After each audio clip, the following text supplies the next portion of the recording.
OECD, and we will then get a unique set of perspectives from parliamentarians around the world. For many of us who communities around the world,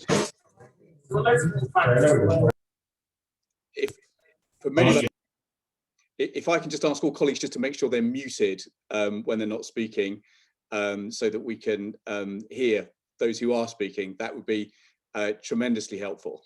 For those of us who are in communities around the world, it's pretty clear that this crisis is a crisis that is far from over.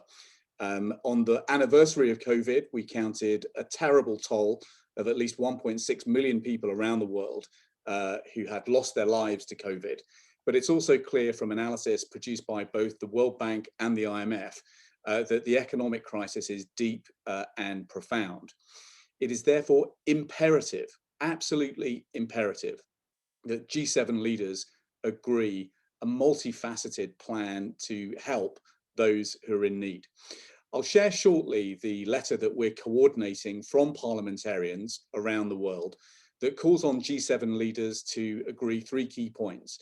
First, a radical step up in the world's capacity to vaccinate those who have not yet had that protection. Second, it is absolutely vital that the governors of the International Monetary Fund agree the fresh allocation of $650 billion in special drawing rights.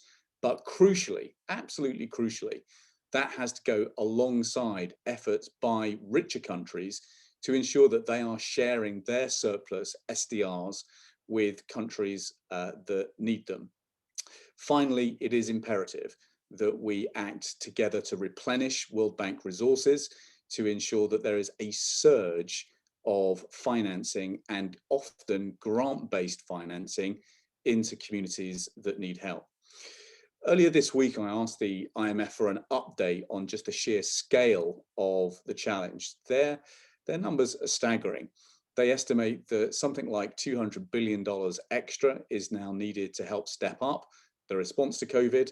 And over and above that, we will need $250 billion extra in accelerated investment to help us begin making this shift from the pandemic towards the goals of the Paris Climate Agreement. So it would be fantastic if you haven't put your name to that letter, if you could put your name to that letter today. It's on our website, which is at parlnet.org. We will be sending off that letter a little bit later on today to Boris Johnson here in the UK, who is chairing the G7 over the next couple of days. Now, I'm going to kick off our session today with Richard Damania, who is the Chief Economist for Sustainable Development at the World Bank. What we're really hoping to get out of today is a sense of how parliamentarians around the world think it's going. What is the extra capacity that we need in the here and now? But crucially, what are the lessons that we have learned from our response to this crisis that we need to incorporate into doing things differently in the years to come? Most of us have now heard time and time again this mantra about the need to build back better, or build back fairer, or build back stronger, or build back greener. And alongside that, we have heard over and over again that we can't just go back to doing things as we were doing before. Well, if those things are true, crucially, what are the things that need to change? How do we make sure that international financial institutions don't simply click back to old ways of doing things? And how do we make sure that richer countries don't click back to old ways of doing things? What have we learned that helps us steer a new roadmap for the years to come? Now, before we kick off, we're going to take a quick poll. So if I could have the poll that we have prepared, it would be very interesting if we can just get your perspective on this first poll question.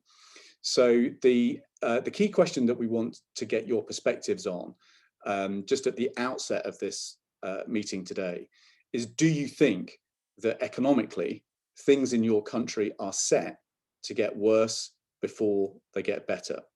Now, the reason that we're putting this question, you've got about a minute to just click on that. The answers are anonymous, by the way, so please just speak your mind, if you like, in answering this question. But the reason that we're asking this question is that it's a really important message to leaders of richer countries, that they understand how people are feeling around the world. The vaccination effort is well underway in many richer countries, but in many poorer countries, around 1 in 400, 1 in 500 people have been vaccinated. That is an awful lot of work that is still to do. It's important that we don't just think this crisis is beginning to slip into the past. This is a crisis that for many of us is still in the here and now. So please let us know what your view is on this question, and we'll present the results a little bit later on. The final thing that I'd like to say just before I hand over to Richard is just a bit of housekeeping. Please do keep your mics on mute if you're not speaking, and switch your cameras off. You will see a little button down at the bottom of the screen that is reactions. If you'd like to ask a question a bit later on in the session, please just use the raise hand function, and we'll bring you in once we get to the discussion session. There is interpretation there. You can see we've got interpretation in French and English. And if you're listening in a particular language, it helps our interpreters if you speak in that language as well, please, just to make sure that we are as fluent as we can be on this session. So without further ado, I'm going to hand over to our first speaker now, who is Richard Damania. Richard is the Chief Economist for Sustainable Development at the World Bank. Richard, I'd be grateful if I can hand the floor to you now for your 5 or 6 minutes. Thank you so much, honourable members of Parliament, ladies and gentlemen, colleagues. It is truly an honour to be here with you and to share some thoughts and share really what the World Bank is trying to do as well in terms of navigating through this crisis. So let's step back. 2020, it's been a year like no other that we have encountered. The litany of dismal statistics is long, you know it well, you've been living through it. 1 to 2 million, and some say 3 million people dead, 300 million people infected.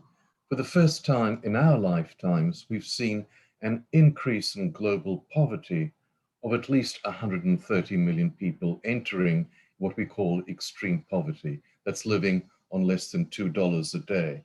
We've also seen growing signs of social division with rises in racism, rises in discrimination against religious minorities, and stigmatization, not unrelated, of course, to the crises that we see.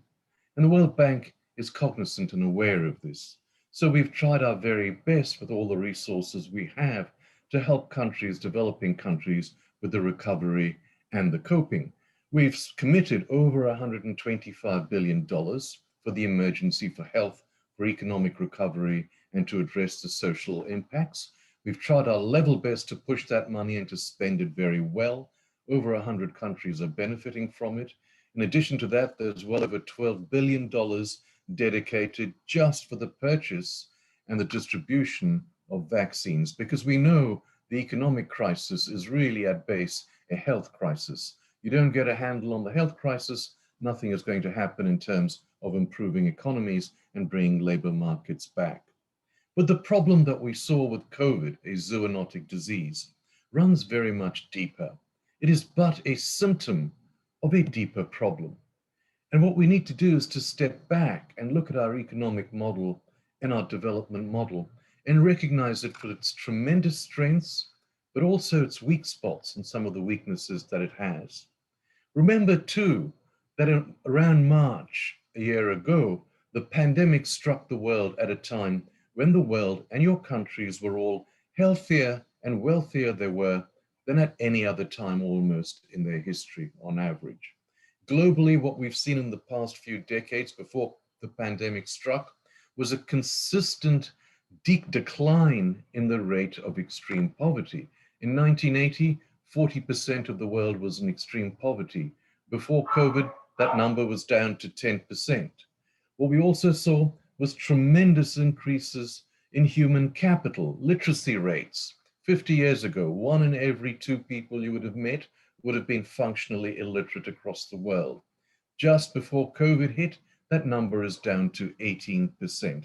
And we can go on, and we see improvements in transport. We can build a road anywhere we want, from Everest to any coastal point you want.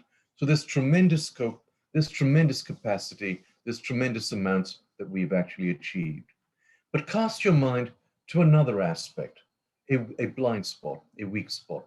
Consider any measure that you wish of natural capital, of the environment that you wish, whether it is climate change, that's always in the news, that's the easy issue. There's overfishing. Fish in the open seas have collapsed by 75%. More people die across the world due to poor air quality than they do all wars and violence across the world. You look at the amount of land degradation that's increasing. What you see is that the world's natural capital is in decline, and in steady decline all through the world wherever you go, whether you look at water quality or with anything else.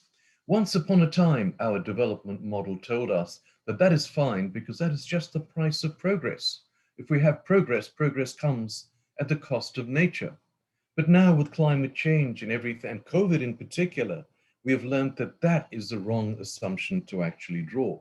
We know from the science that the world is hitting very many tipping points. One tipping point you all talk about and know is, of course, climate change, but it's not the only one. We see crises in other dimensions, like the fish stocks that are declining, land degradation, we see land agricultural yields in decline, and all of these are signs of a planet not in good health. And we also see that there are spillovers from a planet not in good health to the economy, and the people that suffer the worst are the very poorest. Why do they suffer the worst? Because they're the most dependent upon natural resources, they're most affected by climate change and by disasters. Of course, when a natural disaster comes, the very rich can escape to higher ground or safer ground, but it is the poor that must endure, and poverty worsens, of course, with the degradation of natural capital. Recognizing, if you like, this sort of weakness in the way that the world has developed, the World Bank has just endorsed a development path that's called Green, Resilient, Inclusive and Development. The acronym for it is GRID, Green, Resilient, Inclusive and Development. And what GRID emphasizes is the need to look at the broader dimensions of growth, the sustainability of growth in the green, the resilience of growth. There's no point in having financial crises and natural disasters that keep knocking countries backwards. Inclusion is very important because we have seen inequality rising. We can get growth, but where we get growth with rising inequality, we will often observe that that growth is not sustained. You lapse back into lower periods of growth. So even just for pure economic reasons, inclusion becomes very important statistically. So that's really going to be the paradigm we hope to endorse as we go forward. And of course, this is not something that we can do on our own. We need you as parliamentarians, we need our shareholders, we need the governments across the world to support us in this endeavor, because what it takes is not just a nice document written, but it takes a shift in the policies, it takes a shift in the way we deliver our programs, and it takes a shift in the way you deliver your programs and spend your money. And really this calls ultimately for a shift in ideas and in our thinking. Now this is going to be my last point, let me end very quickly. Go back into history and you will observe that the power of ideas is much greater than the power of investment or the power of the gun. If you go to the 1950s or just after World War II, the dominant idea was the government is going to rescue us, the government is the savior, and everything is going to go well when we have the government. From 1950 to about 1980, that was the dominant idea. But it was systematically, if you like, challenged, attacked by a new idea in terms of markets. And really from about 1980, the savior was going to be free markets, but especially financial markets. And we've actually learned that it's neither one nor the other. It's perhaps both, because both have a comparative advantage. The government can do things that the private sector cannot deliver so well, and vice versa as well. And what we have seen through this pandemic is the countries that have endured, and it's just been enduring, right? Endured well, are countries that have that balance held a little bit better, have good state capacity, have good governments, and can deliver on the rescue plans. Very often the money has been there, but it's a matter of using the money wisely and delivering. With that, I will end. Thank you so much for the time, and look forward to further discussion. Richard, that's fantastic. Thank you. And what I especially appreciated about your presentation, Richard, is the way that you are very quickly now moving to draw on some of the lessons that we are learning over the last few years, in fact, but certainly during the crisis. And you're beginning already now to translate those into new frameworks for policy and thinking for the years ahead. So thank you for underlining that point. I'm going to bring in Neil Meads now. Neil is the Senior Economist, Strategy, Policy and Review Department at the International Monetary Fund. Richard, thank you so much indeed for joining us from the IMF. Let me hand the floor now to you for your 5 or 6 minutes. Good morning. Thank you, Liam, and thank you for everybody for having me today. I'll quickly run through some points from the IMF's perspective, and then, like Richard noted, this has certainly been a crisis like no other. It's been more complex, more interlinked shocks to our health and economies, more uncertain and truly global in its nature. But there's also been an unprecedented policy response, which we could take as a positive from this. But while the global recovery itself is progressing largely in line with the IMF's April World Economic Outlook projections, there is a concern that recoveries are increasingly divergent across the globe. There are 2 critical reasons for this divergence: massive differences in vaccine access, as well as policy space. We're seeing activity strengthening in economies with widespread vaccinations, like the UK or the US, or low COVID cases, such as China or the EU, while it remains suppressed in countries with high or surging cases like India, Brazil, Argentina, and Turkey. And as such, we're very keenly aware that health policy is economic policy. While advanced economies did whatever it takes and injected on average over 20% of GDP in fiscal measures last year, emerging markets and low-income countries did whatever they could, with just 6% and 2% of GDP respectively. On vaccine access and policy space, there's a need for concerted multilateral action. And that's an issue I want to come back to in a bit, after getting a bit more granular on some of the policies that we've seen over the past year. So I wanted to make 3 points about how the IMF is engaging. So on policies, in our latest World Economic Outlook, we examined how policies can lessen the harsh and unequal effects on women, youth, and low-wage workers of the pandemic in the labour market. And our analysis showed the importance of having a package of measures to dampen the negative effects and ease the recovery.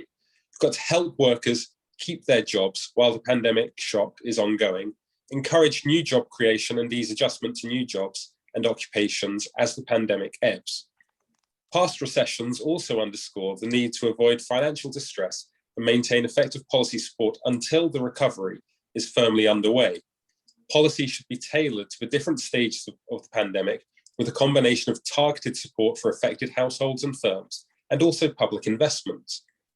As vaccine coverage improves and supply constraints ease, these efforts should probably focus on expanding social safety nets and providing adequate resources to healthcare and education to limit scarring that we might see going forward. Productivity can also be supported through policies to facilitate job mobility and promote innovation.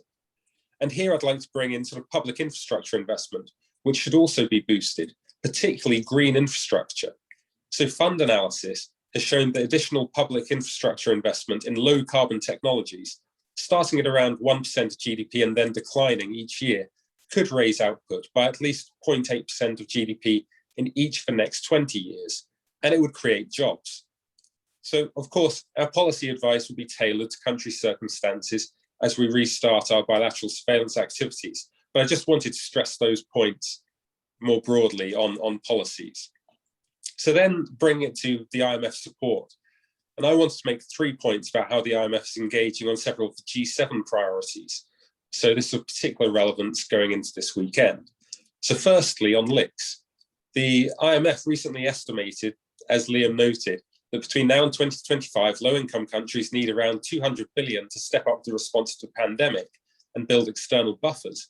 and they'll need another 250 billion in investment spending to resume and accelerate their income convergence with advanced economies. To meet those needs requires a comprehensive and well-articulated package of financial support, including concessional financing, domestic reforms, debt operations, and a stronger use of risk-sharing mechanisms to crowd in the private sector. The fund itself has swiftly scaled up its financial support.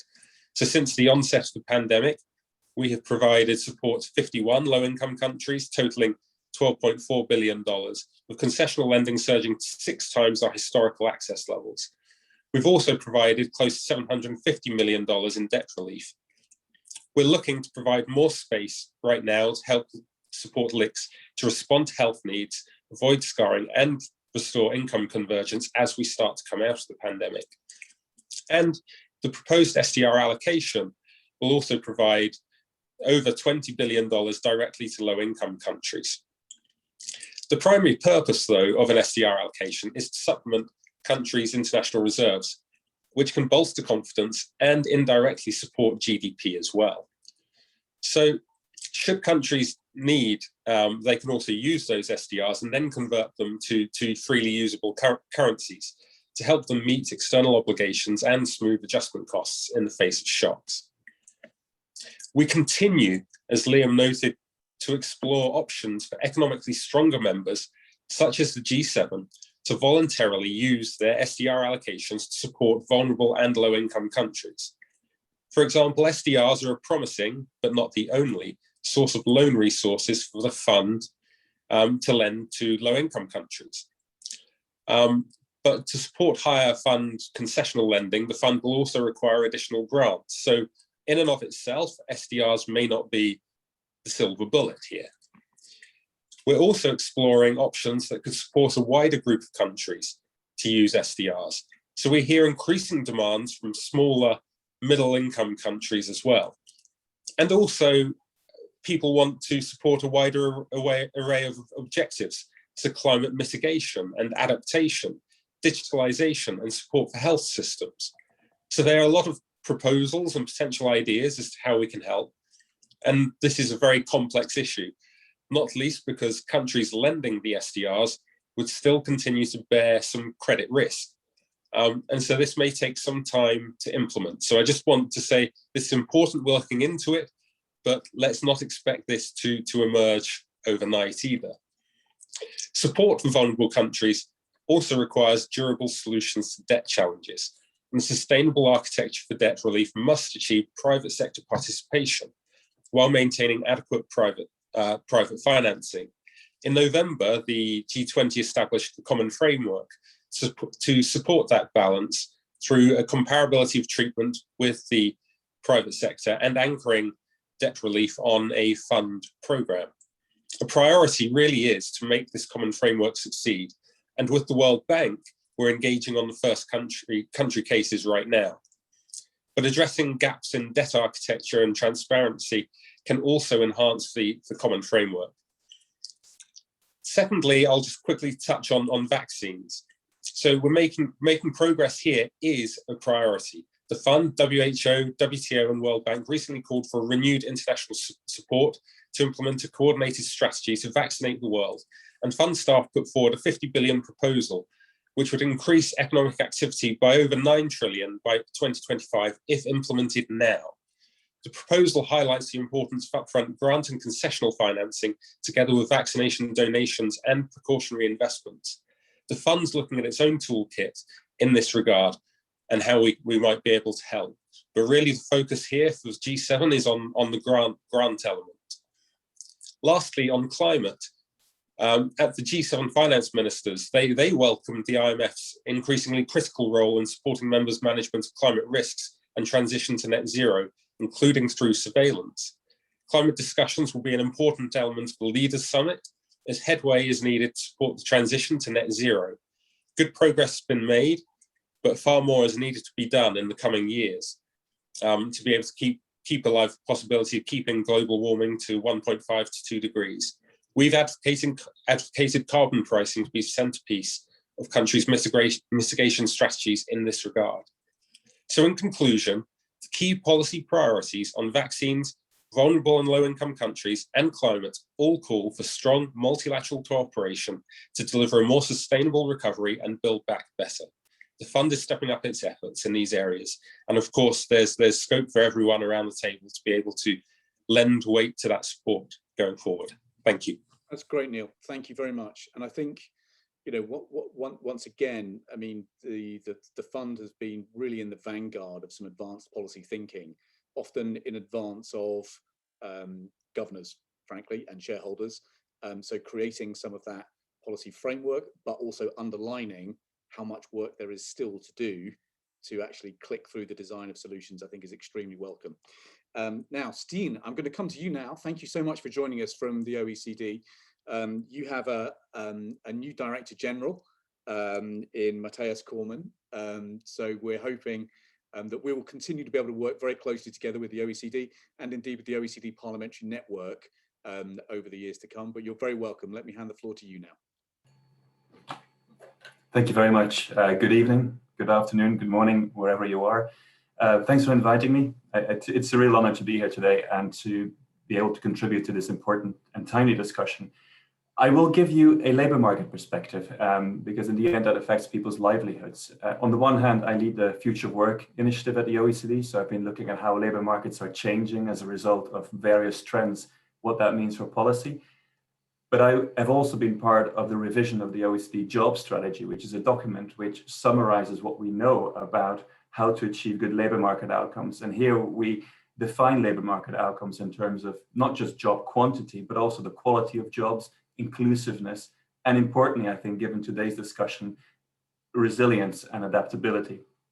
So one thing that's clear is that labour markets are always in a constant state of flux, whether that's because of long-term trends like digitalization, globalization, population aging, greening, or because of the kind of shocks that we are experiencing right now, like COVID-19, or the global financial crisis about 10 years ago.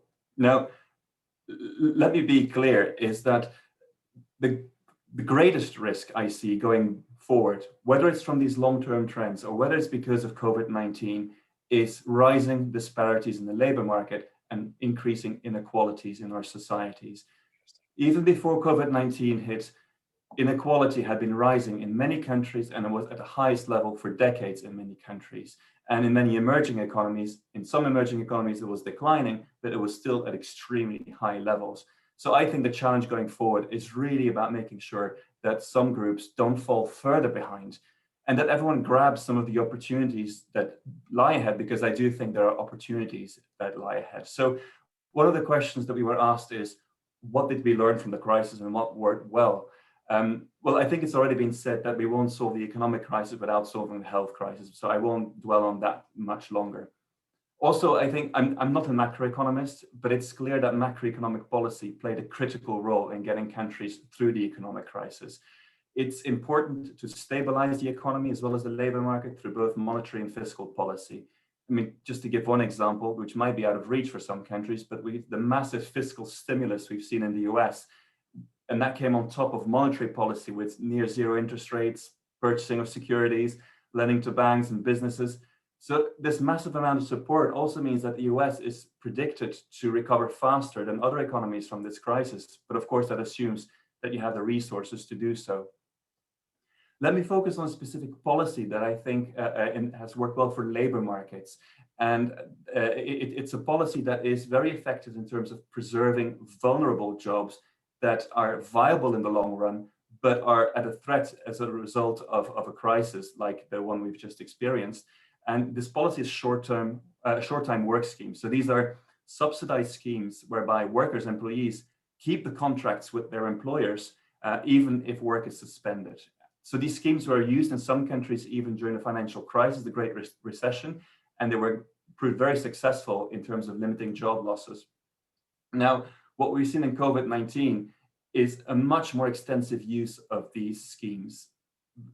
Just over a year ago, in April 2020, around 20% of employment, 1 in 5 jobs in OECD countries was supported by such a scheme. So that's equivalent to about 16 million jobs that were supported by short-time work schemes. That's 10 times as many as during the global financial crisis. And the evidence shows that these schemes have helped to limit the rise in unemployment in OECD countries, and without necessarily having an adverse impact on job creation in the recovery.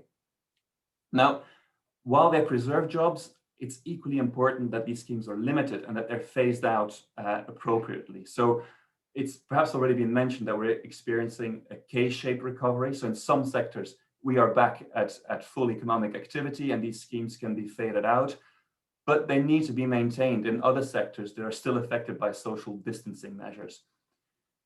Now, another lesson I think that we've taken away from the crisis is, or that countries did well, is put in place emergency income support for workers who lost their jobs. I think we've documented very well the importance of social protection in helping workers bridge that period between losing a job and starting a new job. And I think on the whole, OECD countries did extremely well in preserving the incomes of people who are not capable of working. But I think it's also highlighted an issue that we were aware of before the crisis, and that's that many workers, in fact, have little or no social protection. And I'm thinking here, at least in OECD countries, about vulnerable self-employed workers in particular, including many workers in the platform economy. But thinking about emerging or developing economies, this also applies to the informal sector. Now, going back to self-employed workers, don't get me wrong, I'm not saying that all self-employed workers need protections here, but we do know that there are many vulnerable self-employed workers. And in those cases, even before the crisis, we've been advocating for better protections for these workers. And I think sadly, the crisis has come too soon for us to do anything about it. And we've learned the hard way how vulnerable these workers really are. And I hope that this is, as we rebuild after the crisis, that we really make this a priority.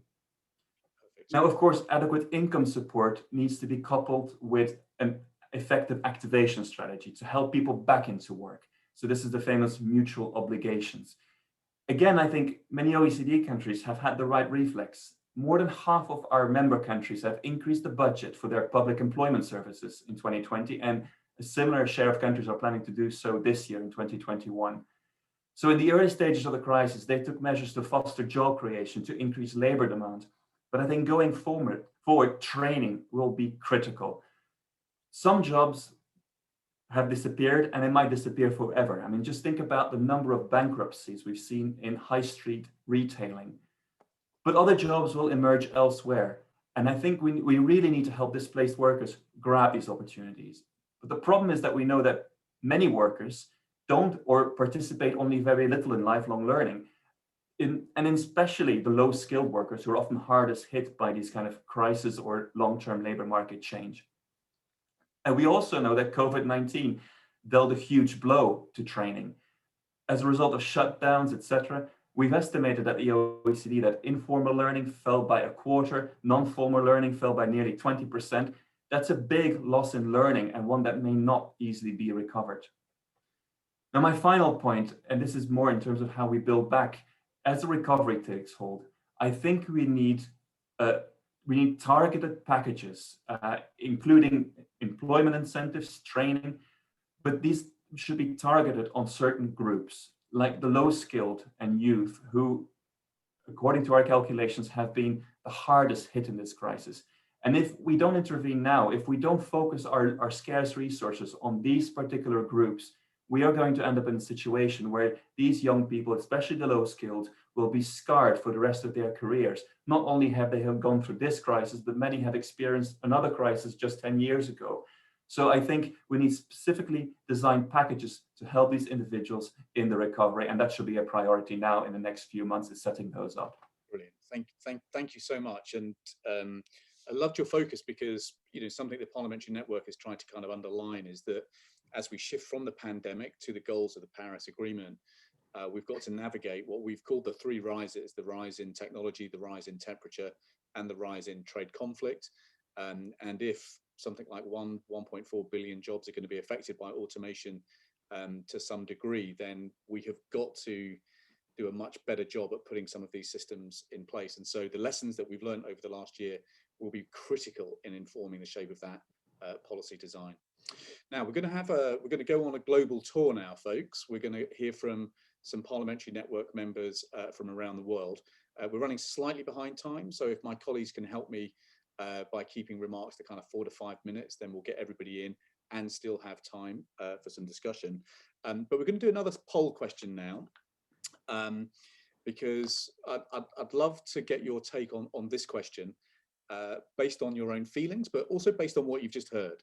So are richer countries and international financial institutions, are they doing enough to help poorer nations recovering from the COVID pandemic? What is your view on this question?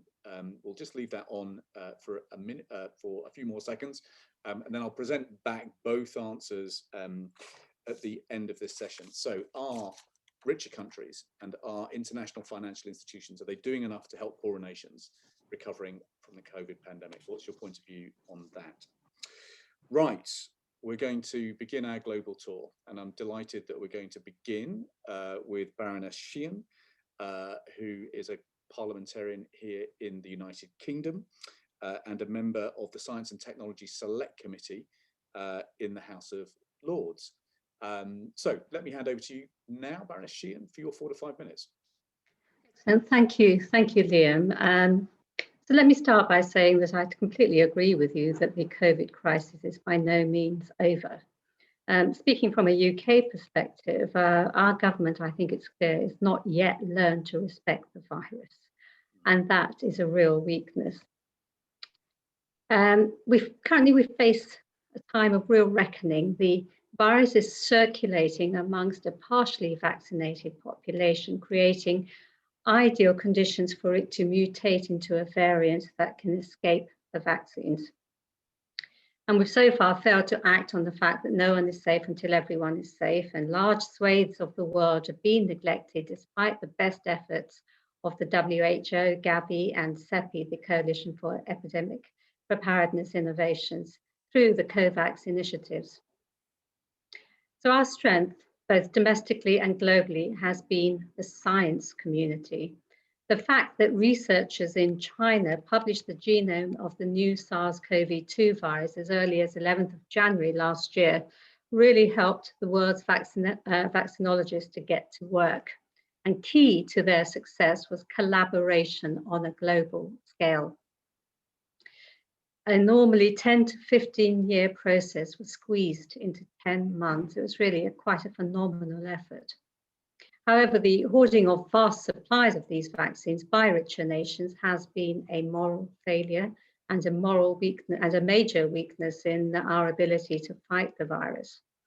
President Biden's support for the proposal by some members of the WTO for a temporary TRIPS waiver will, I think, concentrate minds at tomorrow's G7 Leaders Summit and hopefully produce some movement in getting vaccines to developing countries, as will America's announcement of paying for 500 million doses for poorer countries. So what has the COVID crisis taught us so far? I think the first really important lesson is to be prepared, to heed the warnings of scientists and act early. I think the second important lesson is that global collaboration can move mountains. And the third is that the poorest suffer the most, both as we've seen within the UK and outside of the UK in the wider world. And these lessons are pertinent to the much bigger crisis that is climate change. And I've been actually quite pleasantly surprised that 18 months on since the start of the pandemic, that there is a sense of greater urgency to focus on climate change and not, as was initially feared, the reverse. So what about preparedness with respect to climate change? Now, COVID has taught us that early preparation will save us trillions of pounds worth of economic damage in the future. The only problem is that with climate change, the future is already here. We have to act now. The timeline from investment in new technologies to realization on a scale that matters will take decades. So we must invest now in proven technologies. Now, that has been a recurrent theme in evidence that the Lord's Science and Technology Select Committee, of which I'm a member, has heard often. Let's move on to global collaboration. It's desperately needed in order to get the right financial incentives in place. We must make the investment of the trillions of dollars that are going to be needed rather than going into obsolete fossil fuel infrastructure. We have to make sure that that investment is made unprofitable. We have to take heed of the IEA's report last week to end new fossil fuel subsidies. I really think that there's a real opportunity here for the G7 leaders to spell out the risks of stranded assets to investors and make Larry Fink's the CEO of BlackRock's 2021 annual letter to investors actually compulsory reading for anyone who has a say in investment decisions. I think in short, G7 leaders should stress the importance of due diligence on the part of financial institutions and corporations.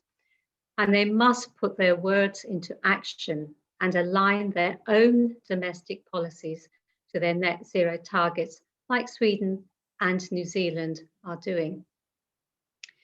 Preparedness and collaboration also means investing in adaptation, particularly in the poorer, lower lying parts of the world, whose minimal contribution to climate change must be recognized, and financial resources must flow from the developed world to the developing world. So in conclusion, we have to put a value, as I think has already been said before, on the future well-being of people and the planet if we are to build back a fairer, greener, and more sustainable world economy. Because for far too long, we have plundered our planet's natural treasures without putting a price on them. Baroness Sheehan, that was fantastic. Thank you so much. And thank you for enlarging the frontiers of this discussion as well, to include some of those critical questions that we need to get stuck into about policy design around global collaboration and indeed, as you put it, the requisite investment in science programs as well. Right, we're going to go to Italy now. Claudio, over to you for your 4 or 5 minutes. Thank you so much. I'm going to focus in my speech on 2 matters mainly, that is budget rules and debt. Because what we learned from the pandemic is that probably our set of rules where we were judging the soundness of the managing of resources of a country were probably not the best. What it means? It means that, for example, for a country like Italy that has been in primary surplus for 20 years in order of cope with the EU rules for the excessive debt, for example, well, we find out that keep on cutting budget means also cutting on healthcare. And so we found out that facing an emergency, our healthcare system, that was one of the best of the world, had some cracks. And so what it means? It means that probably we should focus in the future in order to set targets. So not limiting on numbers, because numbers are meaningless. And we found talking with debt, for example, we found out that what it seemed huge now is not huge anymore, because we discovered that from 100% of GDP going to 120 or to 130 is possible as long as there is a central bank that backs that debt. This doesn't mean that you start squandering resources. It doesn't mean that you need a new set of targets. For example, a target in terms of a good healthcare system. For example, a target in terms of unemployment. So if we would move to a world that instead of having a target of zero deficit, move to a condition of zero unemployment, I think that it's going to be an important step forward toward the comprehension of what the world economy in a fiat money system works.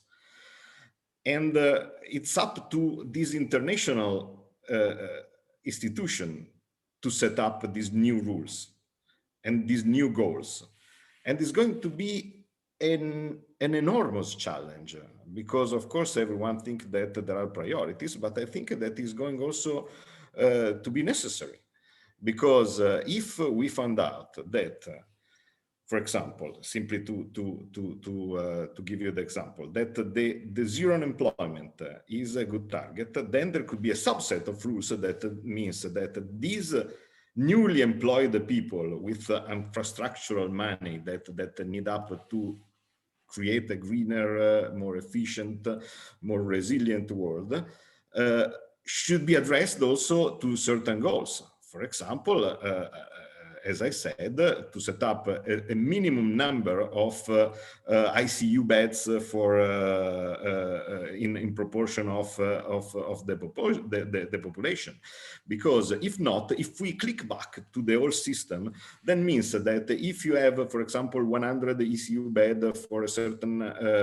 number of population, and these beds are empty, then it's classified as squandered resources. Instead, we have to build buffers that help us to be ready to what could happen in the future.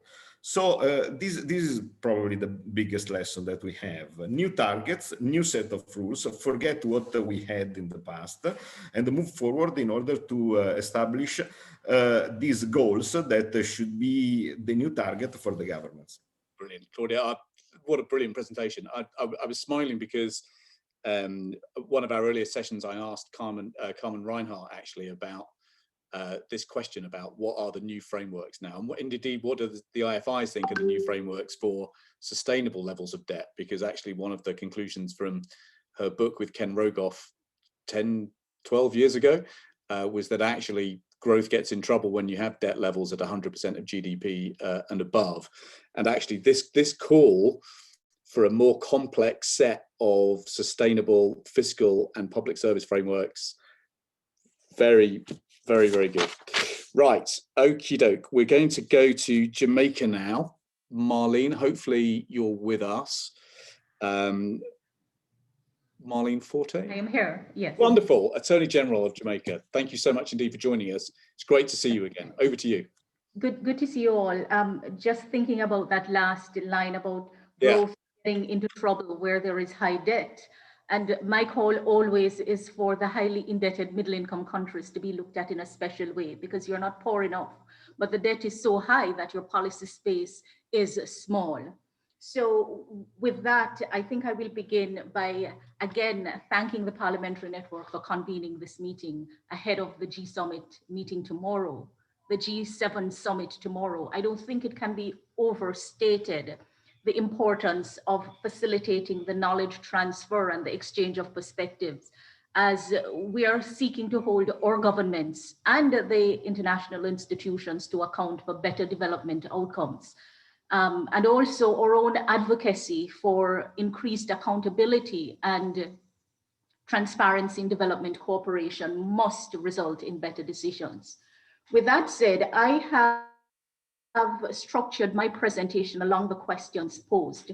So the policy responses that have worked well, what didn't, and what can we learn both from our strengths and our fragilities. Just want to say, as parliamentarian, I think the reluctance by governments who are comprised of elected officials to address long-standing issues has come back to haunt many governments in the worst way. So, you know, we see the people, we feel the people, and we hear them in a different way from many others. Because when we go out to campaign, we're going into the nooks and crannies, we're speaking to people, we see their vulnerabilities. And in countries where voter apathy is high, you'll find a certain segment of the population going out to vote. Here in Jamaica, it's usually the poor and more vulnerable. But then they do not have the economic might to influence decisions. And because they go out to vote, politicians are reluctant to disturb them because they would be disturbing their voter base. So on both counts, they are left behind. Many of them make poor choices. They settle in areas that are environmentally fragile, and nobody wants to move them because it becomes a big political problem. And when disasters like the pandemic strike and you have to respond, you find just how short-sighted the approach has been. So here in Jamaica, our pandemic policy responses that have worked well include the social protection measures, the vaccine rollout, the electronic devices for students, and the use of technology in the delivery of justice, among others. I heard Stein referring to the emergency income support for people who have lost their job. Well, the GOJ introduced a temporary cash transfer program to individuals and businesses to cushion the economic impact of the pandemic. And we called it the CARE program. That's the COVID allocation of resources for employees. It included a compassionate grant to anyone in need, including the unemployed, informally employed, and tertiary students. We also did unemployment benefit in the form of direct transfers to workers who lost their jobs due to the pandemic. There were general grants to specific occupation categories, such as the early childhood educators, the barbers, the hairdressers, the taxi and bus operators, the bar and nightclub operators, craft vendors, and tour operators. And then there was the small business grant and tourism business grant. We provided some student loan relief and then other COVID-19 support programs, such as allocation to small farmers through the Constituency Development Fund and the Poor Relief Fund. And to date, we have had over 440,000 persons benefiting from the CARE program. In May of 2021, the government extended the program for salary grants for employees impacted by the pandemic, which will benefit up to 55,000 Jamaicans. And this will represent 12 months of temporary unemployment support from the government for persons whose employment was displaced by the pandemic. Moving to the vaccine rollout, we began administering the COVID-19 vaccine on May 10 of this year, and the government's strategy has been a multifaceted one to ensure the best use of the limited vaccine supplies. So we targeted priority groups based on age, comorbidities, exposures, and essential worker status, established a dedicated vaccine appointment website and hotline, and we did a vaccination blitz exercise, designated sites in each parish, which administer at least 1,000 vaccines per day. So the government hosted a successful vaccination blitz in April, which saw over 83,000 persons being vaccinated over 5 days. And as we speak this week, our Minister of Finance has confirmed that the government would provide an incentive of $10,000, that's just about $67 US, to fully vaccinated persons over the age of 60. Moving to the electronic devices for students. So recognizing the need to facilitate online learning during the pandemic, our Ministry of Education launched a one laptop per child initiative in October of last year. And already thousands of children have been issued with devices or vouchers to help them purchase the devices. And the ministry has made arrangement to provide 150,000 technology devices to needy students island-wide by the end of the 21-22 school year. Use of technology in the delivery of justice service. So the country's justice sector quickly implemented measures to respond to the disruptions resulting from the pandemic, the inability to hold cases, hearings face-to-face. And so dealing with the most urgent categories, bail applications and civil proceedings were done by video conference, delivery of judgments of the court by teleconference, and the development of health protocols for the entire court system, and the establishment of a COVID-19 call center to provide information to members of the public on the operation of the courts during the pandemic. But you know, despite these positives, we have seen that the measures to curtail the spread result in social and economic implications. And the pandemic naturally has shown the fragility. I tell you, having the benefit of sitting in cabinet I see firsthand the tension between the public health goals and the economic goals, and the trade-offs, and meetings go into the night, and I mean very hostile and very spirited discussions taking place. But so the government determined that it could not shut down the economy, and like other countries, it's the lives and livelihoods.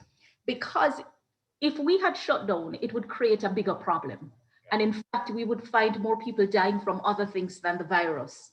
So the complete lockdown would have resulted in food security issues, where persons were unable to leave their homes to purchase their daily bread, because many of them could not buy enough to last for a week or during any period of lockdown. So we had to allow persons to go out to tend their crops and their animals, because of course, if food shortage is a problem, you wouldn't want the crops to be wilting in the fields, and you wouldn't want the animals to be dying from hunger. We had an experience at the start when one of the communities was placed in quarantine, and the government had to immediately intervene to distribute relief supplies to the families. I mean, had to bring in food packages, because in less than 24 hours, you know, the crisis came. I think in terms of what we should build on, as has been said before, we need equitable vaccine access. We also have to look at mitigating the fiscal impact of natural disasters, and education. As the lawyer, I have to say that we also need to rewrite some of our laws and modernize them to create a better legal infrastructure for the response. And I will wrap by putting a plug again for the highly indebted middle-income countries. Not too poor, Brilliant. But little policy space. That's an incredibly comprehensive program you've described there. But the point you conclude with about the need to modernize legal frameworks, that is well worth us following up on, I think, because that is bound to be an issue for a number of our colleagues. Right, thanks very much indeed for that. That was fascinating. Right, Cedric, we're going to come to you in South Africa now, if you're there. Cedric is the chair of the Steering Committee on Climate Change. So Cedric, you're very welcome. Let me hand the floor to you now for your 4 or 5 minutes. No, good afternoon to you, Liam, and also good afternoon to the colleagues. I must add that this virtual sessions and things that are happening are very useful, but it's not a replacement for the in-person interaction that takes place. I'm looking forward to see colleagues again in the real space. I want to start my presentation with a quote from Friedrich Hegel, who said that, and I quote, "We learn from history what we do not learn from history," close quote. The G7 summit that is currently taking place has the outlook to promote future prosperity through free and fair trade, championing shared values, tackling climate change. But the global COVID-19 is likely to dominate the recovery. We as South Africa, the South African government, were extended the invitation to attend. And we do so with all humility, because we believe that through our chairpersonship of the African Union, we do have a contribution to make to the global progress. South Africa as a country is recovering from the devastation brought about by the pandemic. And we can see some of these, what we call the green growth shoots, where we see a strengthening of the currency, a record trade surplus, and also growth, mining, financial services, and manufacturing. We can also talk about the life-changing opportunities that have been brought about by the presidential employment stimulus.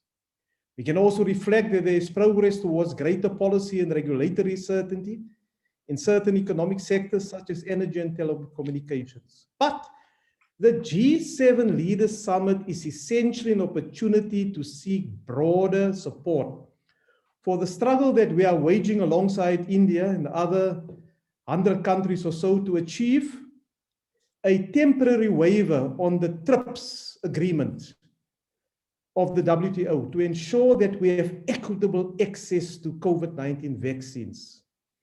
This will enable us to manufacture our own vaccines and will also pave the way for development of local pharmaceutical manufacturing industry in our own country and also on others on the continent and abroad. All that we are saying to the leaders of the G7 is allow us because we can. And we have certain questions. How will this G7 summit deal with vaccine hoarding and vaccine imperialism? Another question is, what is the question of vaccine dumping? When a certain country says they can easily at any stage donate 500 million doses of vaccine, we ask ourselves, where does it come from? When does it expire? And how will you assist us with logistics to get the job done, especially in terms of the poorest of the poor? But there's another vexing question, and that is the Cold War that is building up in trade wars that will have a devastating impact on the recovery and growth caused by COVID-19. Surely the stakes are high. And yesterday, the former Prime Minister of the United Kingdom said, the leaders of the richest countries of the world will ultimately decide on who die and who live. And in this respect, I would say that history will leave no blank pages. The question that is thus posed is, what policies have worked well? What did we do? What did we learn from our frails, strengths, and fragilities? We have learned that poverty and inequality, as well as unemployment, is something that we as development countries must deal with in conjunction with the G7 countries. We've also learned that we needed the economic relief programs through social relief to assist our own citizens, especially targeting the poorest of the poor who are vulnerable and who are exposed to these conditions on a daily basis. This was not brought about only by COVID-19, it was there before. It was simply accentuated by COVID-19. The approach that was taken by our country is a green recovery, ensuring that we have a just and affordable and a sustainable framework of green recovery in place, but with quite honesty, it doesn't work. It doesn't work because we do not necessarily have the support of the international financial institutions, as well as the borrow agencies that are based on the capitalist mode of production. We need to move to a new form of doing things normally. The old mode where we depend on IFIs and borrowing agencies and their terms and conditions must change. What should we as policymakers do to ensure that in years to come, we can deal with this type of situation? Multilateralism is the key, and I want to get to the point of that now. We must avoid as far as possible trade wars. What we are currently witnessing between the United States of America and China in terms of trade wars has a direct bearing on the economic recovery of the world. We cannot afford to, under a pseudonym or something else, introduce a trade war where we deal with one of the largest economies in the world. And that begs the question, where is China in this discussion? Why didn't we have China in this discussion of parliamentarians? Why is China and Russia not attending the G7? Those are the pertinent questions that we must ask. As policymakers, we must continue to ask these questions. We must be assertive, and we must keep our governments in check and accountable for any action that is taken. And then the international financial institutions, which is in a form of changing, must become more responsible, must become more accommodative, because the reality is the world order has changed. And I thank you, Liam. Wonderful. And thank you in particular for underlining that point about both China and Russia. This is something that I am going to continue to pursue because certainly there is an early opportunity, I think, for National People's Congress representatives to come in to help join us. But that was a very wide-ranging discussion, and thank you so much indeed for zeroing in on some of these, existential risks around trade wars as well. Thank you. Right, Ruth, you're the chairperson of the Health Committee in Zimbabwe. I know you said your connection is a little bit tricky, but can I hand the floor now to you for your 4 or 5 minutes? Thank you very much. Great. For the invitation. I hope you can hear me. Yes, we can. Okay, I've listened very carefully, very interesting discussion, and I'm privileged to be part of it. All I can say is that the current COVID crisis will permanently reshape and refocus the world as it continues to unfold.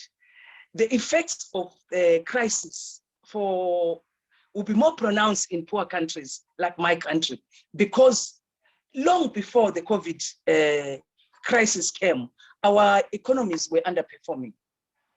When your economy is underperforming, there's no way you can respond to a crisis that has come. When COVID arrived in Zimbabwe, the only thing we could do, because then the nurses, the health workers were actually on strike, was to lock down, to make sure that everybody, companies close, everybody close, go home, stay home, let's just cut the transmission. It worked, by the way. But it meant that companies sent people home, sent workers home without salaries. They laid off workers, and the small to medium scale entrepreneurs who were selling on the streets had to lock shop. That meant now that these people who are seated in their homes and have nothing to do will do some illegal business, i.e. get out of their homes in the night and go and chop trees in the surrounding bushes, bring them home, dry them, and sell them to neighbors to make money. And because we are already we have a high dependence on Dutch energy, that was a boom, which is unfortunately, it will be a challenge for the Paris Agreement commitments. The other issue that for Zimbabwe was a big issue was, even before COVID, our health systems was weak.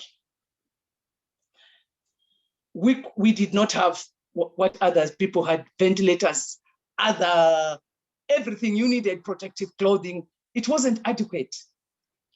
So we ensured that we enforced the lockdown in such a manner that we created an environment where people could not get their ARVs, antiretrovirals, they couldn't get their TB medication, they couldn't get their monthly contraceptives from anybody. And what has happened now, we are sitting on a huge teenage pregnancy outbreak, which now is another cost now for us. And also another big problem we had is lack of the reserve funds to mitigate against the COVID effects. We could not help the private sector, we could not help companies, we could not help the women who had been retrenched from their petty trading. There was no social help of any kind. It was just one man for himself and God for all. But what I've observed about the post-COVID era is that it has created a very, unfortunately, a nationalistic approach to the rich people abroad, in the North. They've created a nationalistic approach of resolving a global problem, especially when you look at the distribution of vaccines. It looks like I appreciate vaccine companies are in business. If Biden arrives with 1 billion and says, make me vaccines for 1 billion, and Zimbabwe arrives with his 100 million, we will put at the tail end, which is where we are. As I'm talking to you right now, I read in the paper that a lot of people who had their first jab can't find the second jab because it's out of stock. We have just managed right now, I think, something is trickling in, but it's unfortunate because we put in a lot of effort, especially Parliament, in campaigning and urging people to go and be vaccinated. And then in the end, there was no vaccine. Then I have another issue, which really bothers me a lot. Recently, the UK government, and I'm pleased there's an MP from UK here, the UK government withdrew without a notice its support of 167 million pounds to the UNFPA. This money was being used to buy family planning commodities for Asia, Africa, and Latin America. What this means is, this withdrawal, you don't know what impact it has. It's going to take the world, the rest of us, the poor countries, to the 1970s, 1960s, where we'll end up with a population explosion. Because there is no country that actually can afford overnight after coming out of COVID to say we are now going to, we will be able to buy our own contraceptives. There is a huge problem coming. And this population explosion, which we should expect by 2020, early 2023, will cause serious environmental degradation, because there's no way somebody mentioned that our planet cannot accommodate all of us. And now we are making a decision that we want more people in the world, or we don't care because where we are, it won't happen. It will happen. You'll be affected by what happens to us. Then I've talked about my colleagues from the North. As for African parliamentarians, let's try now. Let's work hard and deal with corruption.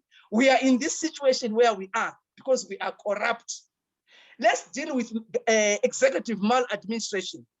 Let's deal with this poor corporate governance and this creating of nice documents like emergency preparedness strategic plans, which are not funded.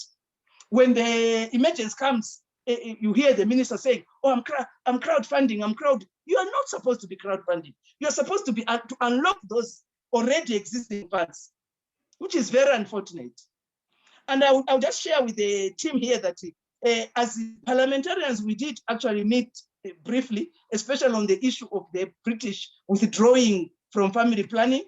We are writing a protest letter, which we have already sent to the UK ambassador, and we are hoping it will get to the G7. We are just saying, please, give us time. Give us some grace period.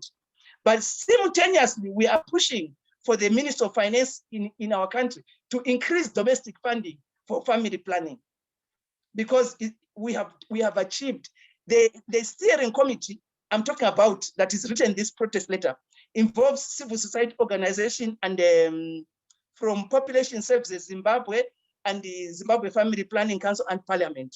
We are called the FP 2030 Steering Committee.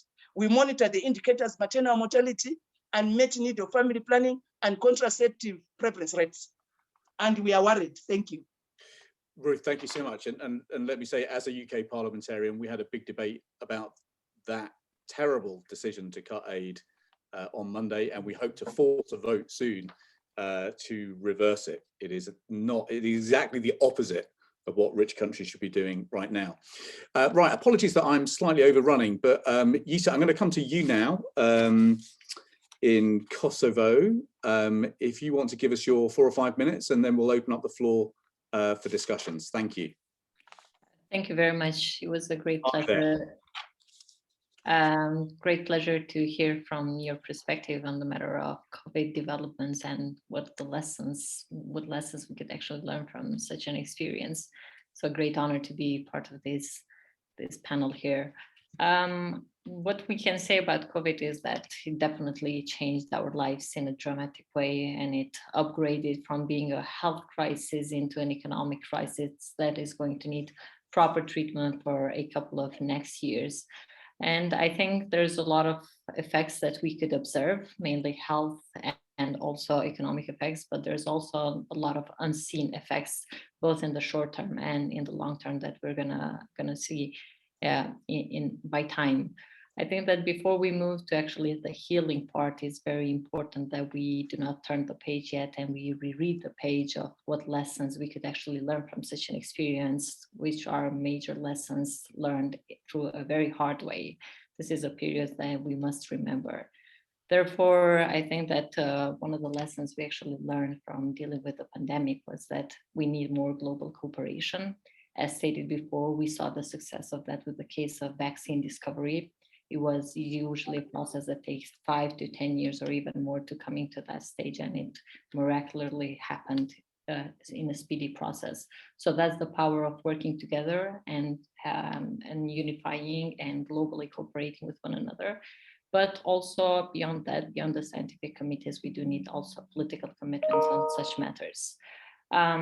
we saw very unsatisfying cases of countries retracing back to very nationalistic approaches. We saw restriction on supplies when we were facing the peak of a lot of uncertainty, a lot of elements happening at the same time at the beginning of pandemic, and restriction on supplies by major countries. And then also we saw cases of countries withdrawing for WHO, leaving also financial gap in that situation.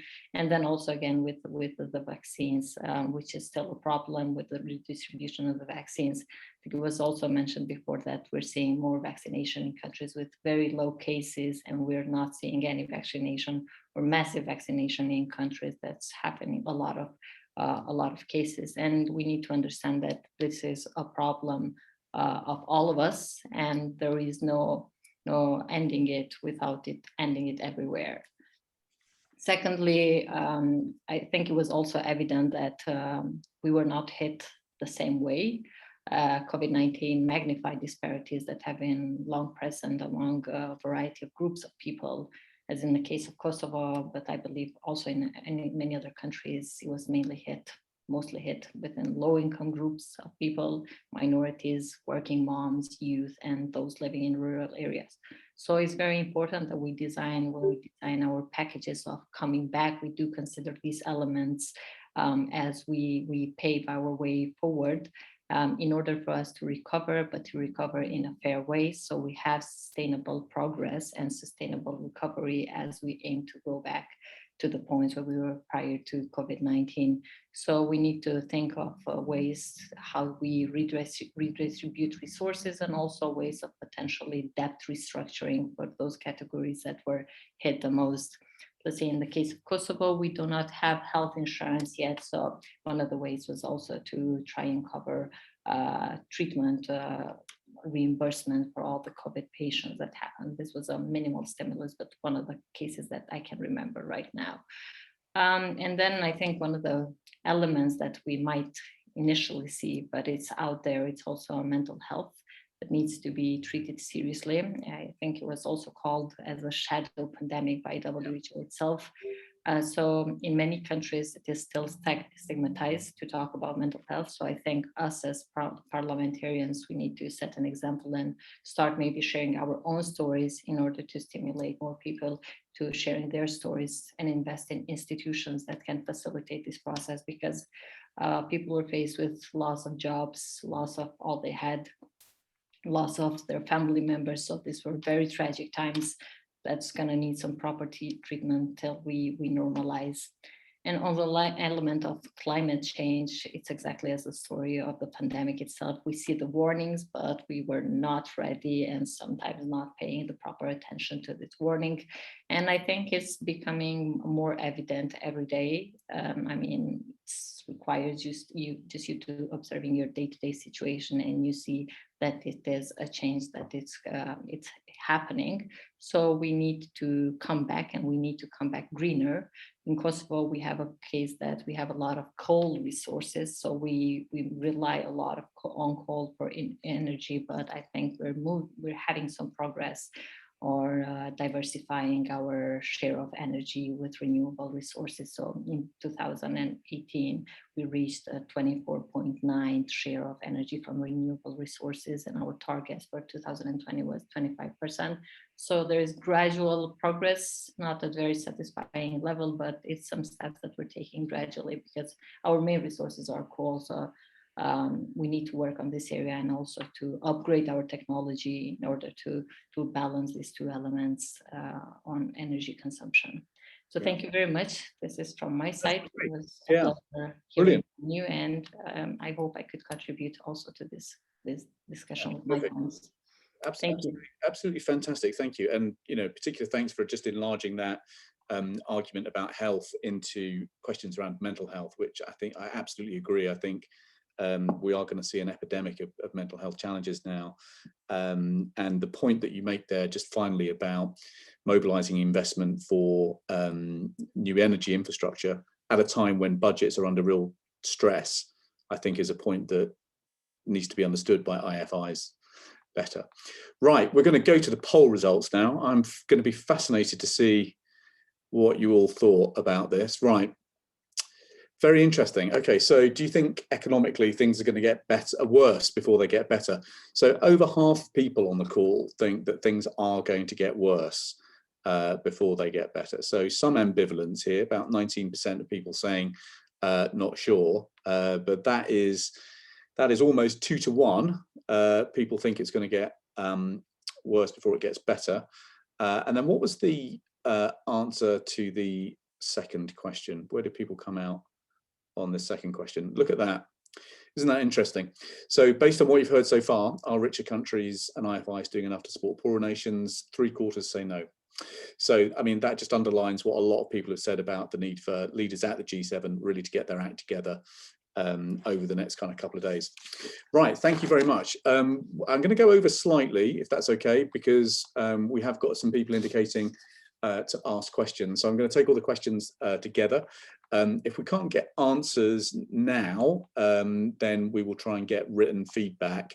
I'd also just say to all of our speakers, you were all brilliant, and the more that we can do just to kind of write down what you said, and so that we can publish it on the Parliamentary Network website, we'd love to be able to do that. And indeed, if we have provoked questions or thoughts amongst you watching and you would like to write something, please get in touch. We would love to get your perspectives. So can I go to Bahrain first, please? Can I bring you in, Redha?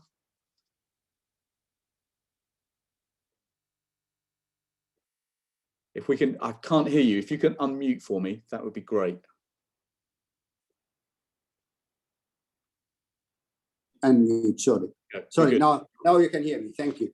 Thank you very much. And I'm going to be very brief and fast. I have two things, really. I think one of the sort of things I would like to get the G7 to hear is that please, since the World Health Organization approved number of vaccines, let those countries who have used those vaccines move around freely without restriction by saying that this vaccine would allow you in and that vaccine which would not allow you in, since all these vaccines were approved by the World Health Organization. The other issue I would like to have is the sort of where we talked about a lot of areas over the last number of sessions we have had. I think very, very good. I think one thing we need to also to see is that the developing countries need some sort of mentoring after the COVID-19 with whatever projects they have, because they would have a number of projects where they would not have how they should prioritize these projects. So therefore, some sort of mentoring and helping them from the countries who have had the experience on how to organize and structure their sort of list of doings. Thank you very much. Very interesting. Yeah, very good point. Very well made. Right, Mr. Amar, let's go over to Algeria. Over to you, sir. You're on mute as well, sorry. Merci beaucoup. Vous m'entendez? Bonsoir. So do you hear me? Hello? I have a few comments which seem critical to me. First of all, this pandemic has shown us how much this world is fragile. The pandemic put us backwards tens of years, economically speaking and socially speaking. This, although IT has boomed, although high-tech has boomed, and so on and so forth.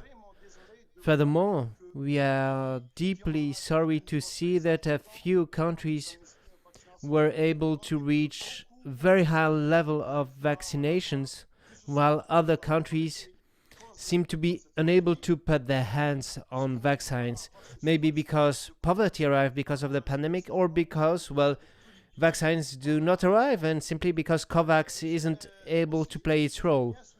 Then, please, let me stress the fact that no one will be safe until all will be safe, because we cannot live in a closed box. So let's work together for the sake of safety from this pandemic, and let's have vaccines for all. And finally, please support poorest countries to get through this pandemic. Finally, one cannot talk about protecting the environment without talking about food. If people don't have access to food or to vaccines, we won't be able to tackle the environmental issue. That's it for me. And yes, please, I would like our letter to arrive ASAP to the G7 leaders, because it would be nice for them to take our input into account. Thank you, dear colleagues. Yeah, brilliant. Thank you so much. Charity, did you want to come in? You've taken your hand down, but do you want to ask? No? Okay. Right, Mr. Khan, over to you.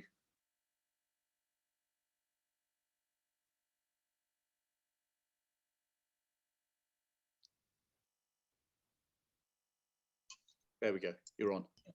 Yes. Thank you. I have two observations. Yeah. First, I would like you to convey to these G7 leaders that by themselves, they cannot secure safety for them, ignoring the developing and the developed countries. Yeah. And second,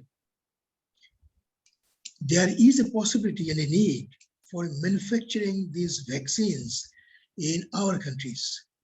In this respect, these conventions of the laws relating to these intellectual properties needs to be softened, so that given the fact that we can't get all the vaccines from the developed ones, we can start manufacturing it in our countries in collaboration with them. Thank you. Brilliant. Excellent. Right. Thank you very much indeed. Fadi, can I go over to you, sir?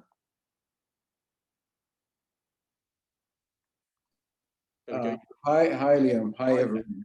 Just observe that so much has been stressed on the stimulus packages or the social safety net packages. Yeah. I did not hear much about coming up with stimulus packages for the SMEs. Yeah.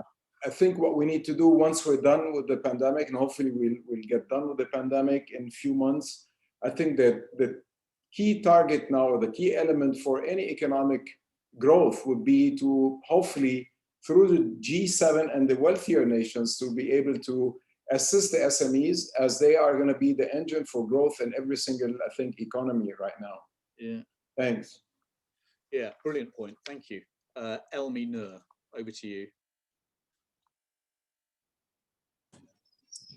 Thank you very much, and good afternoon from Somalia.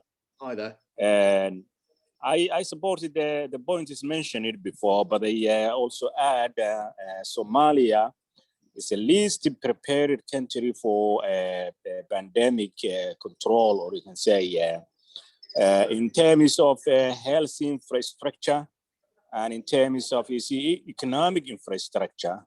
So therefore, what is most needed is that if the G7 and you see the world can, you see, because you see of the country is a very fragile, came from the civil war. Now it is a federal government, which is so much, we can say, very weak in terms of, you can say, in terms of economic terms, and you can say an economic development. So therefore, what is needed is that you see the basic infrastructure for health is very, very important. And also you can say that you see supporting the SME, that is because you see the Somalis in nature is a very entrepreneurial people. They can you see do something, you see, and most of the economy is informal. So if this area can be supported, it could be very, we can say, very, we can say, helpful for Somalis. Sorry for this intervention, and this to add, you see the points is mentioned before. Yeah, no, I think it's very, very helpful and constructive. Right, let's wrap up now. Let me just come back for a minute, 90 seconds to our colleagues from World Bank, IMF, and OECD. Richard, can I just start with you? Any kind of quick observations on what you've heard? Richard Damania. Thank you so much. So what is interesting is the consensus of the group of parliamentarians broadly on the way forward. So, you know, there's been almost no dissent. We all agree on what needs to be done. Now it's just a matter of getting the global political will, but also internally within countries to push, because I mean, one is the collective action, but the other one, and to get the money flowing, but the other one also is to show the willingness internally. It was a very rich discussion. Thank you all very much. And I hope we can really push this agenda forward. Thank you. Wonderful, Richard. Thank you so much. Right, let's go to Neil at the IMF. I would just agree with Richard. I think there's quite a lot of consensus there. I think in particular about the priority right now on tackling the health crisis up front. Clearly, this isn't just an issue, though, about financing. It's interesting to sort of hear others' views as to sort of the need for sharing of know-how and also the distribution sort of aspects of this as well. So we can't just sort of have the G7 providing just the vaccines themselves, but actually then being able to have support to be able to administer them and get the shots in the arms themselves. So that was interesting. And then also some of the other comments about particular sectors which may need support and how other countries have gone about this. Clearly, there's a lot of peer learning which can go on, and I think the fund itself has put out a tracker on policies which countries have undertaken. And I just say there's lots of information out there, and there is a large peer learning element of this in terms of policies which countries can undertake, and it's a case of continuing forward with learning from each other, learning by doing. Thank you. Yeah, excellent. Okay, Steen, over to you at the OECD. Yeah, I would like to place the emphasis again, and we've heard it through all the interventions, on rising inequalities, not just within countries, but between countries. And we know very well that this is unsustainable. It's not just an issue about equity, it's an issue about growth and efficiency. And if we don't address this, we will have a world split in two, which is very dangerous, I think, not just for economic reasons, but for political reasons. And this has to be the priority going forward, and we cannot leave countries and people behind. Yeah, brilliant. Point well made. Right, just before we wrap up, we're going to bring on our friend Zara, who has been listening to what everyone has been saying and has been watching the polls. And you know, what we found is that sometimes when we have a discussion that is this rich, it's easier to summarize it with a picture. So Zara, what did you hear and how did you interpret? Yes, of course. Thank you, Liam. And can you hear me okay? Yep, you're good. Great. Yeah, so this conversation was very rich, and I wanted to share back some of the visuals and key synthesis that you will all get in the form of this visual after the session, but I wanted to walk through it to remind us of where we've been. So where we started was speaking about how the pandemic, we're moving from that to the Paris Climate Agreement focus. How can we build back fairer, greener, stronger, while keeping in mind that COVID is really far from over. It's not an equal way of expanding to the globe right now. It's very much still happening in many of our countries. The conversation then moved to what we have learned. So let's start with what we have learned. And we heard many different perspectives today, starting with the climate crisis as one of the big ahas, the world's natural capital. As it goes down, extreme poverty goes up, and we see that there is going to be an unequal experiencing climate change across our countries. One of the key ways that was mentioned to go forward with climate change is really joint advocacy and joint knowledge sharing, which we'll get back to in the solution section.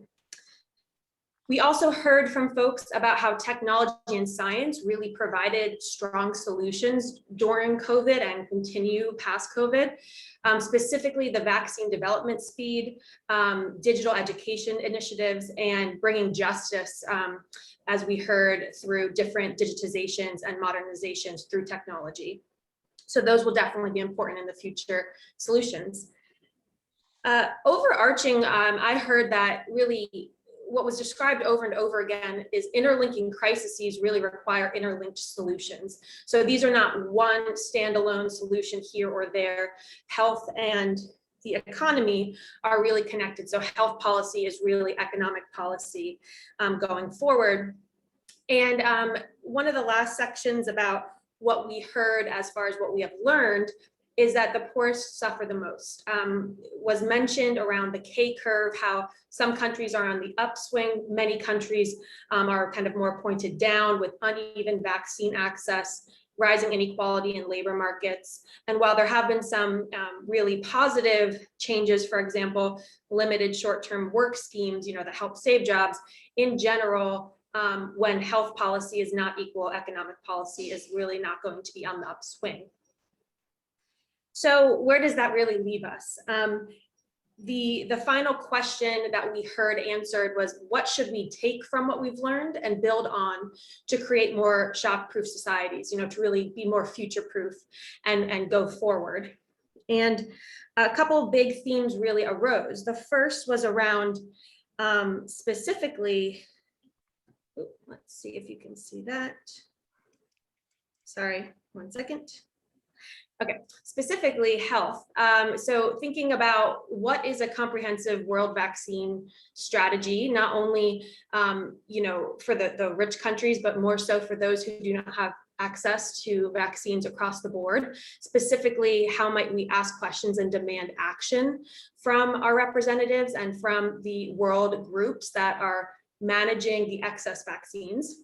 We also heard that investing in targeted healthcare, specifically infrastructure across our countries, but family planning, mental health, different pieces of healthcare that have arose out of this COVID-19 crisis in a different way. Investing in green and public infrastructure was huge, and obviously something that is of focus with the climate crisis and the Paris Climate Agreement top of mind. Specifically was mentioned new energy infrastructure and how this relates to the jobs of the future. Investing in science and education and modernizing justice initiatives and education initiatives, as well as focusing on lifelong learning and future-focused training. We heard that there has been a huge dip in learning through the COVID crisis and in job training and job readiness, specifically for our youth and our lower employed people. And so how do we kind of revamp and reinvest in that was brought up. And then these three are really all around kind of financial and economic support. But as mentioned, they overlap in many different areas. So we talked about providing lower income countries with targeted financial support. We talked about creating targeted job packages specifically for the youth and the low skilled. And specifically, when debt was brought up multiple times, we talked about redefining what debt targets should be. So instead of thinking about 0% debt, why don't we think about 0% unemployment, right? So refocusing, reframing what debt actually means and kind of what that target could look like for a more fruitful and healthy economic outlook. And lastly, for all of these things to happen and to really come to fruition, they require strong multilateral collaboration. And what I heard also was, yes, the folks on the phone need to work together, the folks on this call that are already here and invested and showing up, but how might we bring other countries such as Russia or China into these solutions, into these discussions to make sure that this is a sustainable process forward. So with that, Liam, I'll hand it back to you and the team to take us all the way home. Wonderful. I love the way you do that, Sarah. It's just such a brilliant way of summarizing. We covered an immense amount of ground on this discussion. I have to say, what really strikes me is the significance of how much now needs to change in the years ahead. I mean, just to pull out 10 very quick points. Obviously, first things first, we have got to get the world vaccinated. That has got big implications for the way we amend, reform, suspend intellectual property regimes, not least to allow manufacturing around the world, as well as real political effort to conquer this vaccine nationalism that a number of you flagged. Second, we're then going to need more sophisticated frameworks for thinking about policy design in the future. So the World Bank's grid framework, I think, not just giving us a One Health perspective, a broader focus on nature, as well as climate change, but also the I in grid, much more inclusive growth, really critical. And a number of you mentioned the importance of structuring in food and food availability to that framework too. We've then got this really interesting set of questions about what the new fiscal frameworks for the future are going to need to look like. Claudio kicked us off on this, but what do we think about when we think about good targets for sustainable debt in the future? How do we make sure fiscal frameworks are flexible enough to include social protection strategies? Because it is pretty clear social protection is not an optional extra anymore. We've got to build up good health systems, as well as ensure that health systems have good buffers for emergencies. All of you have talked about the need for robust investment in education, and not just education for our young people, but education for life, to steer a way through the kind of changes that automation are going to imply in the future. So it's almost a question about what the sort of rights are for the people we represent in the future. We need to kind of think about a framework of rights alongside those frameworks for sustainable debt. And obviously alongside that has got to come stimulus design, not least because of the points people made very well about the need to surge demand into SMEs, because they will be the engines of employment growth in the future. Baroness Sheehan also underlined this point about disinvestment frameworks, if you like, so disinvesting from carbon. At our call last year, we flagged the point that there are now tens of trillions of dollars globally invested in funds which are trying to sign up to good ESG criteria. Frankly, I don't think they're good enough at the moment, and we as a network, I think, will need to do a bit more work on this in order to sharpen those frameworks. We talked about the need for better frameworks and better investment in science coordination. And we also flagged this point about modernisation of legal frameworks, not least to help us continue to combat corruption. And then this final point about multilateralism, avoiding trade conflict that will punish the poorest hardest, a point very well made. And that has implications for us as a network in terms of the voices that we try and get around the table, including from great economies like China. So folks, look, thank you for such an incredibly rich discussion. You know, one of the great strengths of these video calls is that we're able to get perspectives from around the world very, very quickly. So we've covered so much ground, thanks to you all. Let me just conclude with a huge thanks to Gergana and Philippe, and to Zara and the team at Henelax for helping make sure that we were all able to get on together and have this incredibly productive conversation. If you haven't signed the letter, please let us know. We will get that off to the Prime Minister here in the United Kingdom a little bit later on this afternoon. But for now, from me, that's it. Thank you very much indeed for joining us. We'll be back in touch with news about future events. But let me wish you a good rest of the day and a good weekend ahead. Bye for now.